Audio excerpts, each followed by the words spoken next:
Hello, everyone, and welcome to episode 31 of the Computer Business Marketing Show. Today's episode is brought to you by TechSite Builder.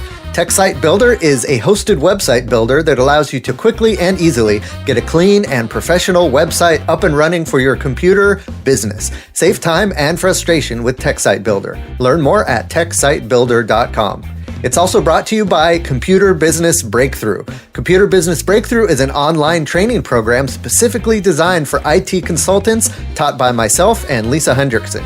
In the training, we teach you how to escape the grinding, break-fix mindset of cheap clients and feast or famine finances so you can focus on becoming a truly sought-after expert in your field. Now, this is the last week to get 50% off the course at computerbusinessbreakthrough.com. That discount goes away on December 1st, so check it out now. All right, guys, this week we have Andrew Moon, aka the Orange Nomad, and he's here to talk about leveraging LinkedIn to grow your MSP. How can you best use LinkedIn to bring in quality leads? What are the secrets to making your profile stand out? And what types of activities will give you the biggest returns on the platform? We'll answer all those questions and so much more coming up right now.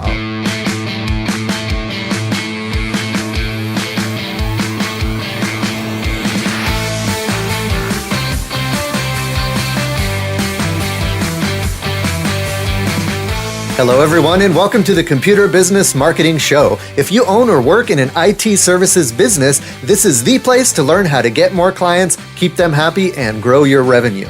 You can watch, download, and or subscribe to all show episodes at computerbusinessmarketing.com. You can also check our live stream on Facebook every Thursday at 7 p.m. Eastern. Just be sure to like the TechSite Builder Facebook page, click the following tab, and then select See First, so that the live stream will jump to the top of your feed. All right, guys, we actually don't have a live episode this week because it's Thanksgiving. So here in the United States, we're taking the day off on Thanksgiving, and we're letting you guys take the day off as well. So today I have a pre-recorded interview, but it's fresh, never before heard. And we just actually recorded this last week. It's with a fellow named Andrew Moon, and he calls himself the Orange Nomad, and that's how he's known around the MSP circles.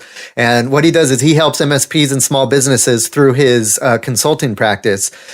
He helps them bridge the gap between strategy and execution, so helping them to get things done and grow their business.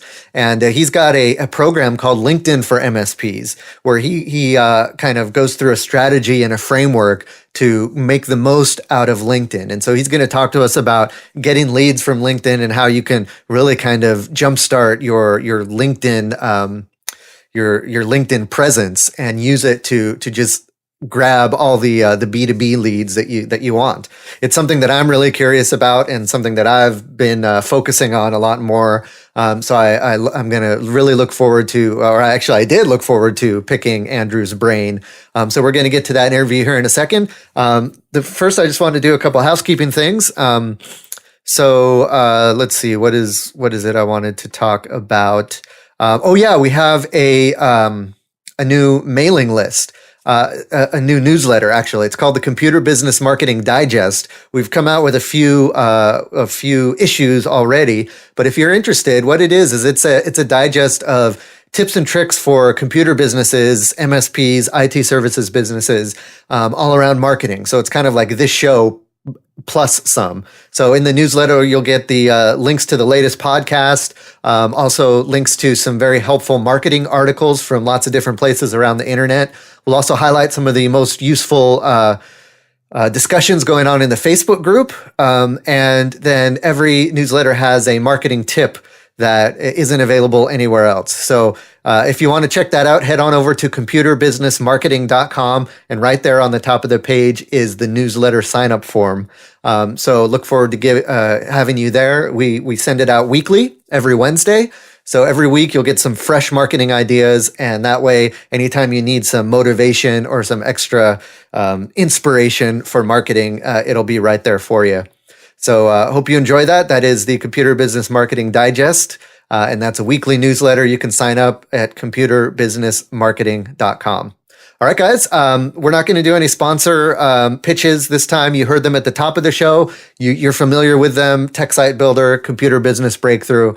So check those out, and let's jump right into the interview. All right, guys, welcome to the interview for today. I'm really excited to have Andrew Moon, aka the Orange Nomad, and he's going to be talking to us about what he does is he helps MSPs, small businesses, and entrepreneurs bridge the gap between strategy and execution. And one of the specific ways he's doing that is with a program called LinkedIn for MSPs, and we're going to dig into LinkedIn with him. This is a topic I've been really excited to kind of get into and talk about. So Andrew, welcome. Thanks for being a guest. Well, I appreciate you having me. It is truly an honor to speak before you and your tribe, your community. So I appreciate you having me. Appreciate it. Glad to have you. So before we dig into the LinkedIn stuff, as always with all the guests, I just like to kind of get an idea of your background. So if you can give us a quick overview of, how you got started and what brought you to where you are today. My entrepreneurial life started at 8. I know a lot of people get a kick out of that story. I grew up in a very small town in the northern part of West Virginia, sandwiched between Ohio and Pennsylvania. So it was a blue-collar steel town. Grew up in a family with 6 kids. So, yeah, we were poor, and I knew my way out. I didn't want to work in a steel mill, didn't want to work in a coal mine, didn't want to work for the railroad where my dad worked. So I figured that out at age 8, that if I wanted a life beyond just punching a clock, going to work every day for 20, 30 years and trying to retire, that entrepreneurial life was for me. So I had an older brother, 2 older cousins, so we were always trying to figure out a way to make money. And it started out just a way to my first job. We actually started selling homemade candy in our neighborhood. So that was I bought my first bike that way. So I remember riding out of Hill's department store with my first bike, and that's when I knew if I wanted a life of purpose, a life of meaning, it wasn't worth a 9-to-5 job. So I figured out very early on that I made a terrible employee too. So, but so that's a little bit about where I came from. Started in the world of IT just before I got out of school in the early 90s, just before the dot-com boom hit. Ran several startups in New England, really in the heart of just north of Boston. Had a lot of fun doing that. Made a lot of mistakes. So not everything I've done has been great. Bed of roses, cashed out. I've had a lot of crash and burn experiences, especially in the dot-com era. Essentially, we'd build a company reselling one of the first software as a service before Salesforce, before that really came on the scene. Unfortunately, most of the companies we were doing business with were venture cap based, and when all the venture cap dried up, all of our income dried up. So, yeah, we had to hit the reset button on that. And then, my background, was, cars or computers. So I actually have done sales training inside car dealerships, business development. So I did that and then relaunched Network Logics as a true managed service provider in 2004 when my son was 6 months old. So it was another one of those things. I was working for a car dealership and I was just like, you know what? I can't do this anymore. I'm out. Started my own thing in the dead of winter with a 6-month-old. So wow. I bet the experience at the car with selling cars gave you a lot of sales knowledge and experience. It did, yeah. My first foray into car sales was at 18, living in New England. So yeah, I learned a lot about sales, and that's one of those things that a lot of people, I know that people on the call that are listening to this, they think of car salesmen, they're like, oh my God, those people are terrible. But yeah, I loved cars. So that was my thing. My passion was cars. I mean, I was enamored with cars, from way at an early age. So for me, that was why I got into it. I loved, the car part of it. Selling the part of it, I learned to sell, where, their sales process was, here's some brochures, there's the keys to the cars, go sell something. So that was a sales process for most cars. Right. Yeah. No training. You're on the job training, figuring stuff out as you go. So again, you made a lot of mistakes, but I learned a lot. I learned from the greats like Grant Cardone, on, how to sell and how to sell in tough environments. So it taught me a lot about myself. Um, but yeah, when I started Network Logics in 2004, that's what I found that pain point. Most car dealerships were underserved. Most small companies were underserved. They got tired of being nickel and dimed. Basically 2004 was really before managed services was, that was in its infancy at that point. But I knew that was the way I wanted to go, selling flat fee IT for small companies. And that's all we did from the start. I didn't take break fix work, didn't take, wasn't chasing hourly rate every month. So that allowed me to be successful with that. And then I finally sold Network Logics in 2014. So yeah, I've been in the channel for a long time, Right. in and out. So, And now you're kind of consulting and helping other MSPs, it sounds like. I was. That's what we're doing now. In 2014, I just had enough. I was burnt out. I was, just Right. really 10 years of running a company and bootstrapping it and being the go-to person. I can empathize with a lot of IT guys out there where, it's a very lonely place to be. And at the end of the day, it's just you in the mirror. And, Right. I was pretty well tapped out, and I took vacation for the first time in 10 years when I left the IT business in 2014. And I took a month off, went to Florida, just, Nice. regrouped, figure out what my next step was. But, I know, still to this day, my goal is to help the people that are in that situation where, work-life balance, it's work-life focus more than anything now. And, I want to help, give back to the IT community because there's a lot of unsung heroes in the IT community, people who want to do what's right, who want to do the right thing. I want to help those guys who want to build a business and still have time left for your family. Because I didn't do that, for 10 years. That was a mistake that I made. I didn't leave enough time for my family. And it's one of the regrets that I have, but, I've been working my best to make good at that since. So, and this industry can really wear you down, and you can get burnt out pretty easily. And I think that's a good goal to have as an IT business owner, is to be at the point where you're running the business and not working in it, and you're able to take some breaks and take some time off and have weekends and evenings and stuff like that, and still pay the bills and put food on the table and all of that. And that's really kind of our focus with this podcast, is to help folks get there through learning to either maybe outsource their marketing or to systematize their marketing, so that that's something that can get done without them constantly needing to hustle and dropping flyers off at doors and doing that. So that's a good segue into what we're going to talk about today, and that is specifically LinkedIn. And the reason that I wanted I actually wanted to talk about LinkedIn on the show is because it's something that I've been starting to pay more attention to in my own business, and I've been getting some traction there. And I've accidentally gotten a couple clients through LinkedIn through not really wanting to, not really like focusing on it, but I got clients, and I'm like, wow, just by, doing some stuff with my profile and being a little more active on there, folks were finding me and I wasn't needing to find them. And that was a really cool thought to me. And so, I wanted to get someone on selfishly to learn about how to kind of optimize that for my own business. And I'm sure, of course, it's going to help other folks out there. So what I'd like to do to start out is maybe if you can kind of give some examples. We'll work backwards. Give some examples of what is possible with LinkedIn and some of the successes you had with LinkedIn. And then maybe we can kind of step back and figure out how you got there. But just to kind of give folks an idea of what's possible on that platform.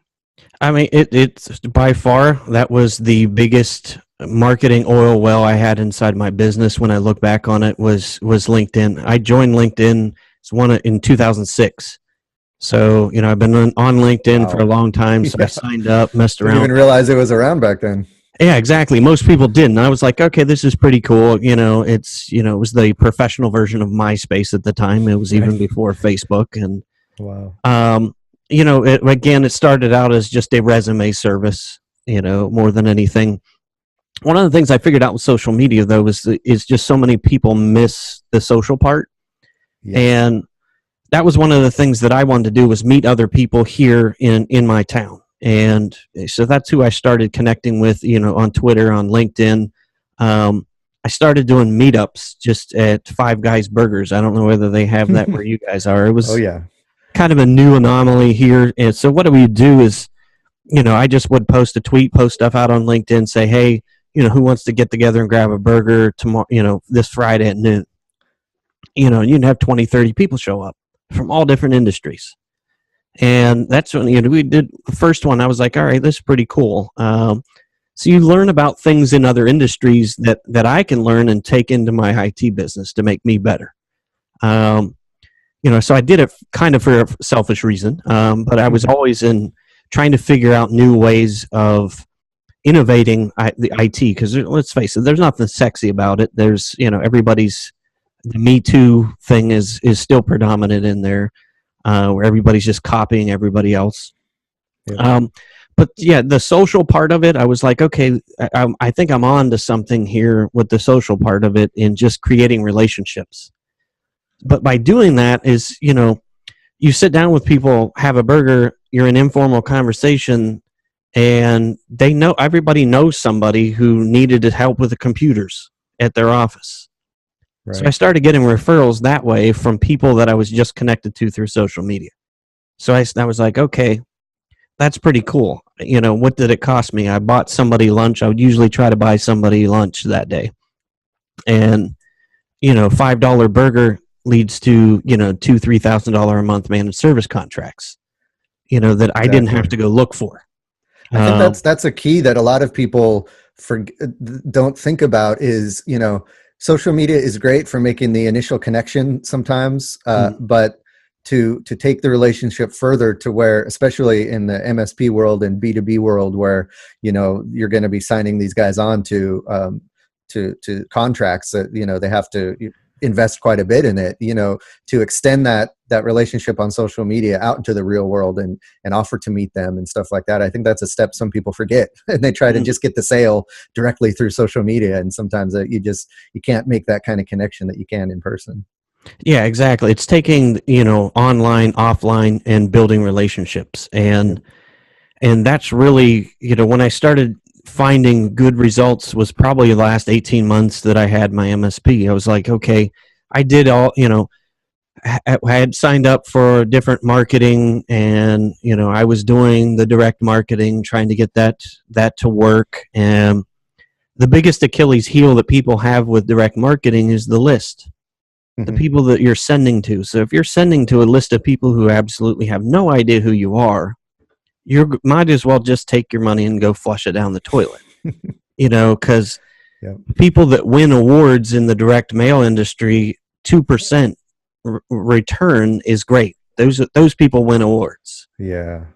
And I think, as an MSP, I'm like, okay, you'll be lucky if you get 0.5%. So that, those aren't great odds. But I wanted to figure out a way around that. So I started using my LinkedIn list to do marketing. And I did a lot with Lunch and Learn seminars was my number one, by far my number one sales tool.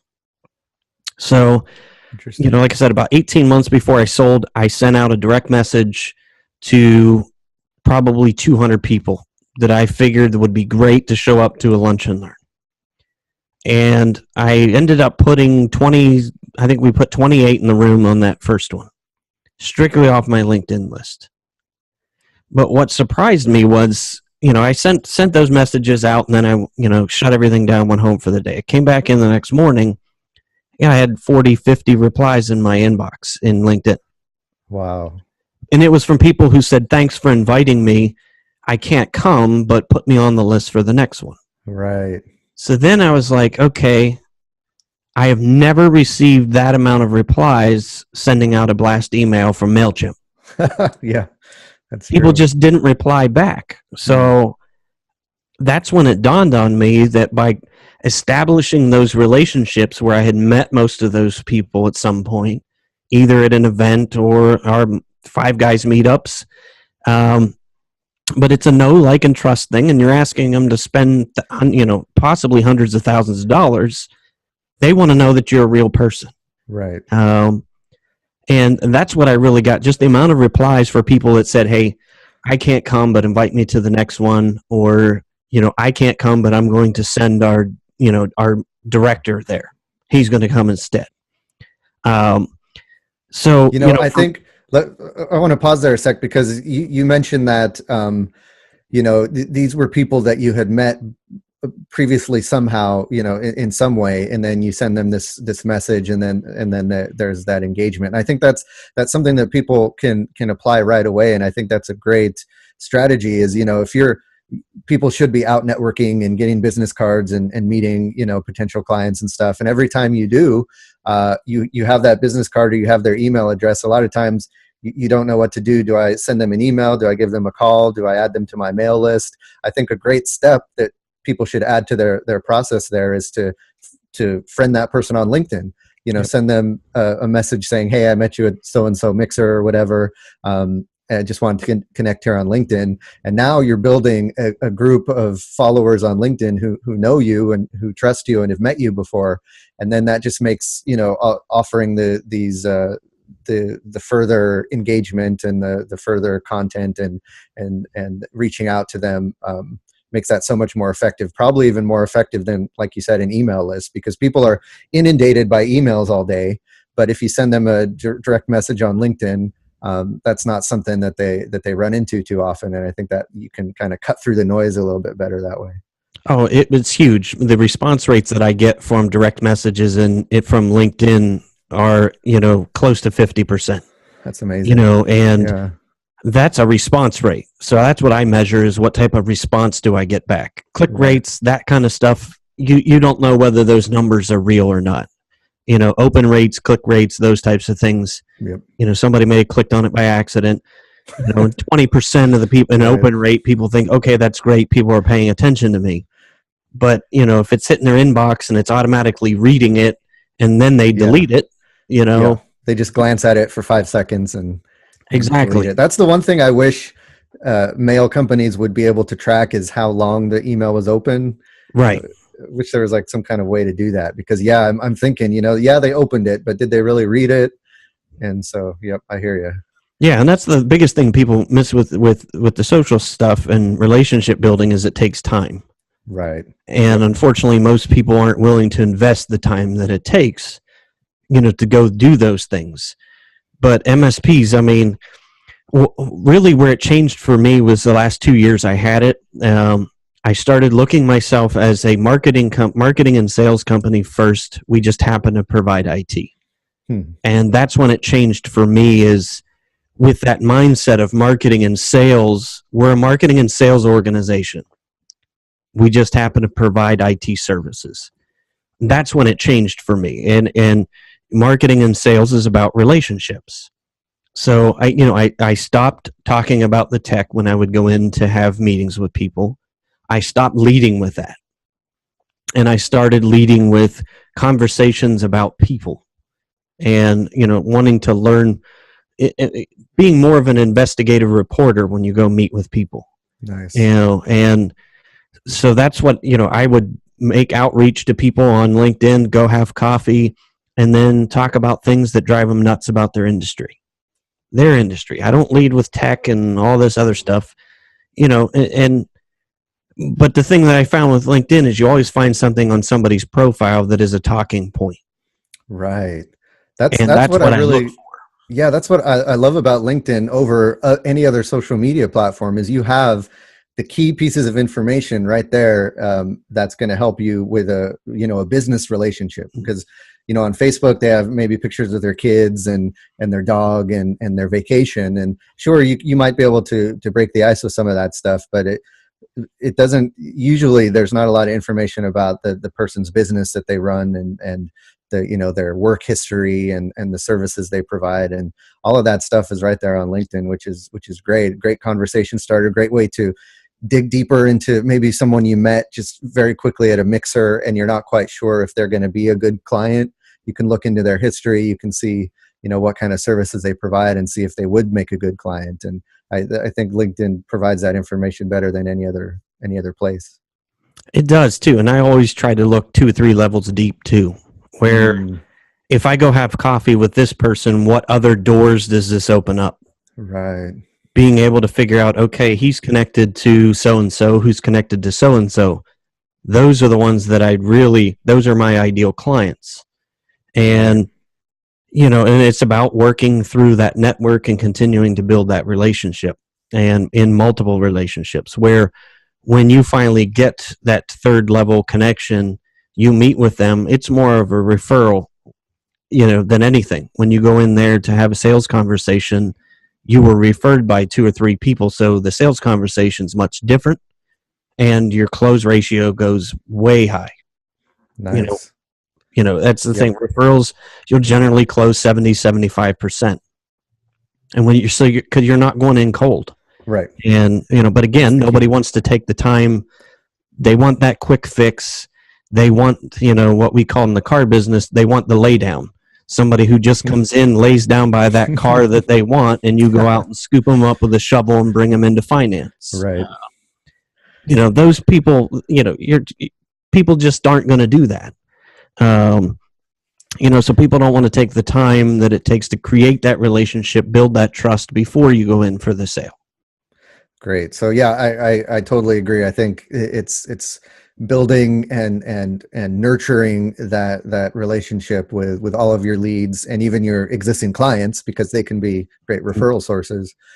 So let's say we've got listeners who maybe haven't paid much attention to LinkedIn, but now they want to get started with it. What are some things they can do, kind of quick wins that they can do right away to kind of jump in there and start being effective on LinkedIn? The biggest thing is starting with your own profile, and the big mindset that you need to have with your profile: this is not your resume. This is your vision. This is who you are. This is your identity. This isn't a resume where you're going to apply for a job. Right. This isn't your company business page either. Yeah. People want to connect with people, not companies. So when you start speaking in terms of, using yourself in third person, make it personal. And the first thing that starts with is a good headshot. People want to do business with people, not cartoons. And, you see some really bad, the profile picture is everything. That's where you start. The profile picture and then that background image behind it. Because that's the first thing people see, right? Exactly. You send them a message, you post something on the wall or whatever it's called in LinkedIn, and I personally, I always go to the photo first, and you feel like that's maybe superficial, but that's kind of human nature, right? You look at the face. It is, and if you're trying to connect as a CEO to another CEO, they don't want to spend $3,000, $5,000 a month on IT with Bugs Bunny. So having a profile pic on LinkedIn that's a cartoon, or just horrible pictures of your wedding picture from 30 years ago. So, that's the first place to start, is the profile picture. The second place is in the summary, which is just below in that LinkedIn header is the summary. And what I do with our clients, with coaching, anybody that we coach as far as the LinkedIn, especially in the IT space, is to tell a story. Tell a story there. Why you got in business, why you're in IT, and it's okay to get personal and not too personal, but you want to tell a story and try to get people to connect with you. I think you only have about 1,800 characters, so it doesn't need to be a book, but just telling an origin story. I mean, where people that you go meet with, it's great when every time I go sit down and meet with anybody, they want to start with that. They laugh at the fact that, my opening headline is I've been an entrepreneur since 8. So they want to know about that story. So it's a great icebreaker. And, I'd tell them all the stuff that we did, selling candy, mowing lawns, making bumper stickers, so we did anything and everything. But it breaks the ice, and you have a very personal conversation with people.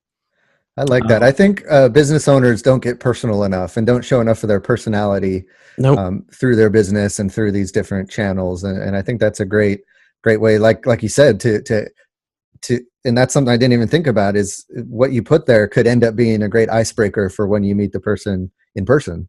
I love it when they ask me about things that are on my profile. Yeah. They want to know, oh, tell me a little bit more about that story.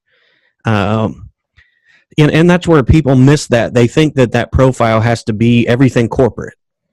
Everything that they put on the homepage of their website, that's what I put in the summary. It misses the whole point with LinkedIn. Is if I wanted to go to your website and read your corporate story as to what you do, I would go there. When I go to your LinkedIn page, I want to know about you as the CEO of the company. And that can't be full of tech speak. And unfortunately, a lot of tech guys, they talk about, we do LANs and WANs and VLANs and, bits and bytes. They want to talk about all the tech crap that we do. And people don't care. I mean, and they want to know, why you started your business. What is your mission for your business? What is your legacy of what you want to leave behind? And maybe what are you going to do? What are you going to do for them? Exactly. People don't really care about your business as much as they care about you, and then how you can help their business. Exactly. Yeah. See, and that's where you model that story. I can help them and tell the story as to how my business can help you further down under the experience section or on my company page of LinkedIn. Gotcha. And that's where a lot of techs, they put too much tech stuff on there. Unfortunately, what we're trying to get is meetings with directors and CEOs and, people in authority at other companies. So they don't want to meet and have business. Savvy. Right. They don't want to connect with a technician. I mean, they want to connect with somebody that they view as an equal. And if you look like a tech, you look just, they're not going to connect with you. If they don't connect with you, you're never going to get that meeting. So that's probably the biggest area that people miss with LinkedIn is, not having that stuff on there or trying to be too corporate with it. Makes perfect sense.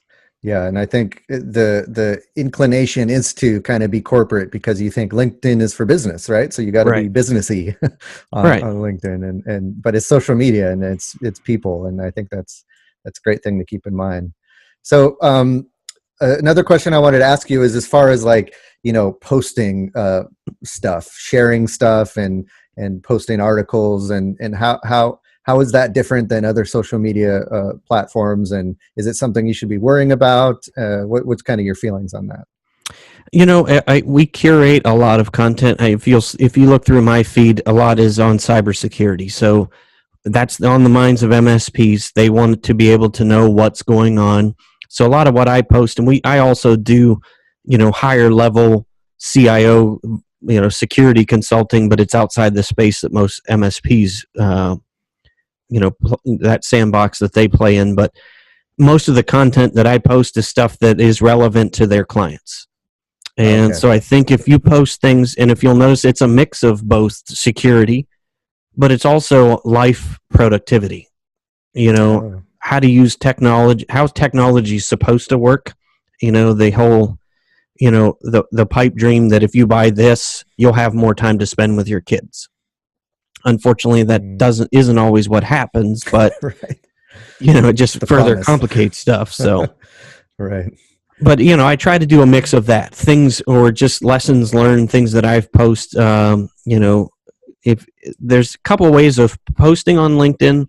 LinkedIn Pulse is like their blogging platform, where I have backed off on that in the last year just because of my volunteering. I haven't had a whole lot of time to write. But now that they've incorporated video into the LinkedIn feed, I'll be doing more of that. Just because I'm not a great writer, and I know that. It takes me a lot longer. It's much easier to jump on video like we're doing right now. Just have a quick conversation and post it. So that'll be a lot of what I do. But I was surprised. I did the first one on LinkedIn native video, I think like 2 or 3 weeks ago. It was like literally 37 seconds. It was hey, I'm going live in 5 minutes to do Q&A on LinkedIn. I think I got almost 1,000 views on that. Wow. And it was literally just 30 seconds. So that's when I was like, okay, again, bells go off in your head. That's a way to reach people. Yes. That just goes back to the being personal, right? They want to get to know you. And what better way to do that than to have a video where they see your personality come through? Yeah. And it's again, for me, it's branding, the visual. That's why I have these. It's the visual. I've got a lot of people even outside the IT space, because orange, I adopted that probably 15 years ago. It's just such an energetic color. For me, it's the color of a good mood, and that's kind of my personal tagline. Orange is the color of a good mood. But it's funny because I'll get people that'll send me stuff that they'll see something orange and send it to me, and they said, saw this, thought of you. Yes. It's an orange donut, orange car. It doesn't matter what it is, but I'm like, okay, that works. It's the visual branding that when people see orange, they think of me. It's a great hook. Yeah, but that's really where I think the rubber meets the road with LinkedIn more than anything. Is you just have to take the time. You find things to post. You can automate some of that. So things in your feed you can use. I use Hootsuite. Hootsuite I can use to post to my Facebook page, my LinkedIn company page. The only thing you can't automate is the LinkedIn Pulse. You actually have to go in and physically type the article, put in the picture, and actually hit post. Now, does that have to be original, or could you take like a blog post you wrote and repurpose it for that? A lot of what you'll see on mine, on LinkedIn Pulse, I put that right in the top header. And again, it helps you for SEO, and it helps to play against Google's negative SEO because you're placing duplicate content.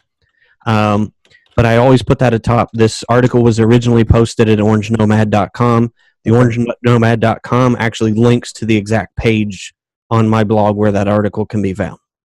Great. So yeah, that's just another kind of way to increase the reach of the content, because we're all about repurposing content here. So you write a blog post or a video, you do it once, and then there's lots of different places you can put it. And I think LinkedIn Pulse is another great place. Yeah, the big thing is just consistency. You have to be consistent. It's like with anything else. And where I found is the hardest part for MSPs, I had it in my own business, was being consistent with the sales and marketing. Because you go out, once things start to do okay with sales and marketing, you get some clients. Now I have to stop the sales and marketing and go implement. I have to onboard these clients, and then I have to take care of them. So it's 90 to 128 days. You figure out, okay, I have no sales in the pipeline again. You're starting over. Right. So it's that gap right now that I see that still is very hard to fill. That's where we're trying to bridge that gap right now. That's why I have Orange Nomad, and the LinkedIn for MSP side was just to try to bridge that gap so that you're not taking your foot off the gas with marketing. Right. That you continue to do the outreach, you continue to have these meetings so that your pipeline's never empty. Cool. So great segue. So before we wrap up the interview, I did want to touch on a little bit about what LinkedIn for MSPs is, and like what you offer there. And I'm sure folks would be interested in that. The LinkedIn for MSPs, when I sold my MSP, I started getting calls a few months after that because people within a networking group that I was part of, they had heard about the success I had with my MSP in specifically doing lunch and learns and getting referral business out of LinkedIn. So I started doing one-on-one calls with people, and then I started getting more. Then I started doing group calls where 10 MSPs would be on the line. I'd walk them through how to use LinkedIn. So what I did is I was like, okay, I obviously I want to be able to help more people with this. So I first developed it into it's an online course now. So it's a whole system that walks you through from your profile all the way to getting clients and everything in between there. So I talk about, I give the exact scripts that I used to make connection requests, the scripts that I use to initiate a coffee meeting, the scripts for sending for lunch and learns, scripts for getting joint ventures, connecting with people that could be joint venture partners. Yeah, that's something we didn't even touch on, right? Is partnerships and that kind of opportunity is Yep. LinkedIn's a great place for that. It's all on there. I mean, and it to me, I market the LinkedIn for MSPs as a business development system because it encompasses everything that we do as MSPs. It's leads, yeah, it's getting sales, but it's also finding people, finding talent. So it's HR, it's having other JVs, so that you can get people to sponsor your lunch and learns and do using their list. Right. So it encompasses all of those things, and just specifically if you're doing a little bit of all of those things every day, you'll just have, I still have leads for IT through my LinkedIn network that I have. I've been out of IT for 3 years, and I still get leads because of my LinkedIn network. Wow. But it's the consistency. I would do that every day. I still do that every day. I go in and continue to build my network. Yeah. And, I'm a big fan of, not reinventing the wheel, right? You have a system that works and it's proven and it's worked for you. And instead of, us going out and trying to figure it out for ourselves, I mean, I'm a big proponent of finding systems that work, taking a course or a membership program or something to learn and integrate that into your business, and then you're off and running, and it's gonna reap rewards for the rest of your career. So yeah, that looks great. I definitely have links to all that stuff in the show notes. We didn't even touch on Orange Nomad, but if you guys want to check that out as well, that looks like that's kind of a similar thing where you're like a business consulting type of service. Yeah, I do a lot of that where, people who don't have a marketing system set up, we go in there, whether it's Infusionsoft, ConnectWise, whatever. We're doing a lot with Infusionsoft. We see a lot more MSP switching over to that. So, we go in and do, bridge the gap of setting that stuff up, getting it running. And we do it in such a way where they can turn that over to an internal administrator. And we do the same thing on the LinkedIn side, where it's a simple enough system that if you have an assistant, they can sit and do those things for you. Great. So, that's what I do on the Orange Nomad side. I do consulting, operational, sales and marketing type consulting, just figuring out what stuff's broke and the order in which I think they should fix it. And then that also, I do a lot of startup consulting here in the Columbus area. Most of it's in high tech startups. So I do a lot of startup advisory. So that's kind of most of what the Orange Nomad stuff leans more towards now.